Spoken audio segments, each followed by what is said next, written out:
Hello friends, स्वागत है आप सबका आपके उस चैनल पर जो लाता है वैसे क्वेश्चन जो दूर करता है हमारे हर कन्फ्यूजन को। दोस्तों, कई बार एग्जाम में ऐसा होता है जब क्वेश्चन सामने आता है तो हम क्वेश्चन देखकर ही कन्फ्यूज हो जाते हैं और ऑप्शन को नहीं छाड़ पाते हैं, जिसके कारण मेरा आंसर गलत हो जाता है जबकि वो क्वेश्चन मेरा पढ़ा हुआ होता है। तो इसी तरह की परेशानी को दूर करने के लिए आप जुड़े रहिए मेरे साथ। चैनल को सब्सक्राइब कीजिए, साथ में बेल बटन दबाइए, जिससे आपको पल पल की अपडेट मिलती रहे। तो चलिए शुरू करते हैं। तो चलिए बढ़ते हैं आज की उस क्वेश्चन की ओर जो हमें दिलाएगा सिलेक्शन। तो पहला क्वेश्चन है दोस्तों कि विश्व में सबसे अधिक बोली जाने वाली भाषा कौन सी है? तो वो है मंदारिन, जिसको हम चीनी भाषा भी कहते हैं। जबकि दूसरे नंबर की सेकेंड नंबर की भाषा अंग्रेजी है। दूसरा क्वेश्चन है कि विश्व में सर्वाधिक देश अफ्रीका महाद्वीप में, ठीक है, जबकि अंटार्कटिका एकमात्र महाद्वीप है जो जनसंख्या रहित है। इस तरह से आपको रिलेट करके पढ़ना है जिससे आपको एग्जाम में कन्फ्यूजन ना हो पाए।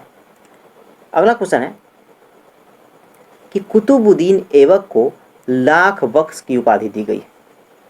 लाख बख्श मतलब होता है लाखों का दान देने वाला, जबकि बाबर को कलंदर की उपाधि से सुशोभित किया गया है या दिया गया है।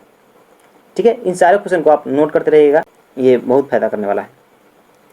अगला क्वेश्चन है कि समुद्रगुप्त को लिच्छवी दोहित्र कहते हैं, जबकि कुमारगुप्त को शक्करादित्य कहते हैं। ठीक है, अगला क्वेश्चन है, नोट में दिया हुआ है, नोट में है कि समुद्रगुप्त को नेपोलियन की उपाधि बीएस स्मिथ के द्वारा दी गई थी। ठीक है, 5 नंबर क्वेश्चन है, 5 नंबर है कि इथेनॉल युक्त पेट्रोल का प्रारंभ भारत में 2002 में हुआ था, जबकि सीसा रहित पेट्रोल की शुरुआत 2000 ईस्वी में हुआ था।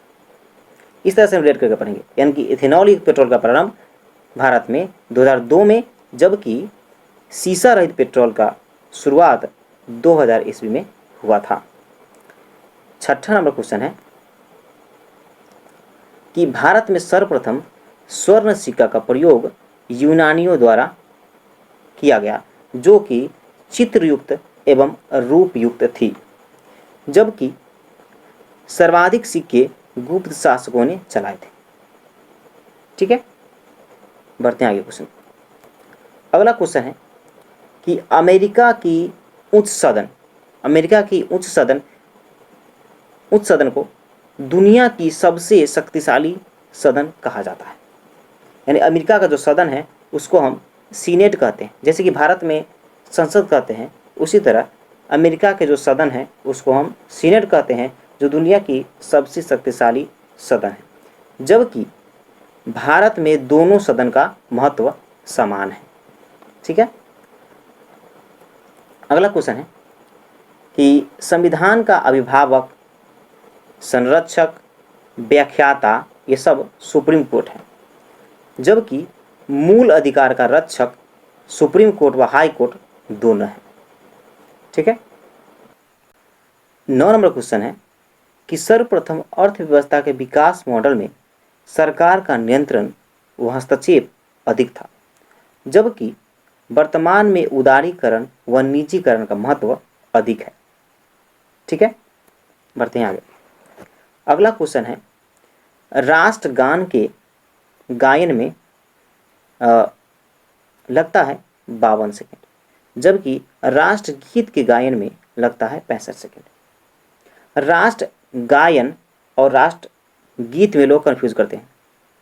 ठीक है, राष्ट्रगान और राष्ट्रगीत में राष्ट्रगान जनगण मन होता है और राष्ट्रगीत वंदे मातरम होता है। राष्ट्रगान जनगण मन के लेखक रविन्द्रनाथ टैगोर जी है, जबकि राष्ट्रगीत के लेखक जो कि वंदे मातरम है, इसके लेखक बंकिम चंद्र चटर्जी हैं। ठीक है, राष्ट्रगान के गायन का समय 52 सेकेंड, जबकि राष्ट्रगीत के गायन का समय 65 सेकेंड है। ठीक, 11 नंबर क्वेश्चन है,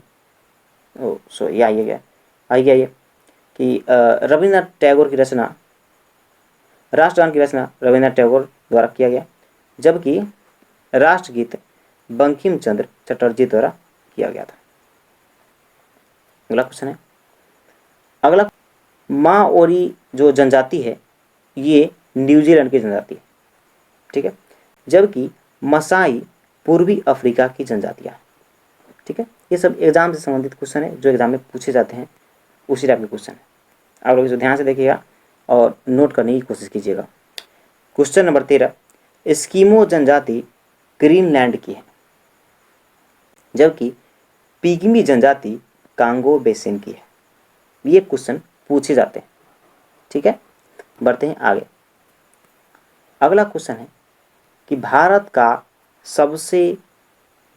सबसे विशाल चिड़ियाघर कोलकाता चिड़ियाघर है, कोलकाता के अलीपुर में पड़ता है, जबकि भारत का सर्वाधिक विशाल पक्षी उद्यान राजस्थान के भरतपुर में है, ठीक है। इस तरह से हमको रिलेट करके पढ़ना है। इसी टाइप के क्वेश्चन, इसी टाइप से कन्फ्यूजन वाला क्वेश्चन पूछा जाता है। यानी कि यहाँ पर कह दिया विशाल चिड़ियाघर और यहाँ अगर कह दिया विशाल पक्षी, तो विशाल पक्षी उद्यान कहेगा तो आपको मानना है भरतपुर राजस्थान, जबकि भारत का सबसे विशाल चिड़ियाघर बोले तो आपको कलकत्ता अलीपुर मारना है। 15 नंबर कि मानव जनसंख्या के अध्ययन को डेमोग्राफी कहते हैं, जबकि मानव प्रजाति के अध्ययन को एंथ्रोपोलॉजी कहा जाता है, ठीक है। नोट में है कि फूलों के अध्ययन को एंथ्रोलॉजी कहा जाता है, कीटों के अध्ययन को एंटोमोलॉजी कहा जाता है, ठीक है। सिक्कों के अध्ययन को न्यूमिस्मैटिक कहा जाता है, ठीक है। इस तरह से बहुत सारे आपको बारी बारी से बताया जाएगा। अगला क्वेश्चन है, क्वेश्चन नंबर 16 है, अद्वैतवाद विचारधारा के संस्थापक शंकराचार्य है, जबकि विशिष्टाद्वैतवाद के संस्थापक रामानुजाचार्य है, और इसी रामानुजाचार्य को भक्ति आंदोलन का पिता भी कहा जाता है।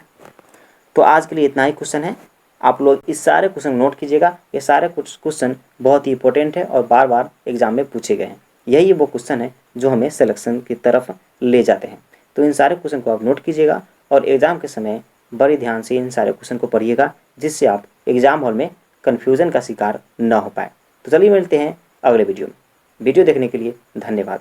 चैनल को सब्सक्राइब करना न भूलिएगा प्लीज़, और साथ में बेल बटन ज़रूर दबाइएगा। तो चलिए मिलते हैं अगले वीडियो में।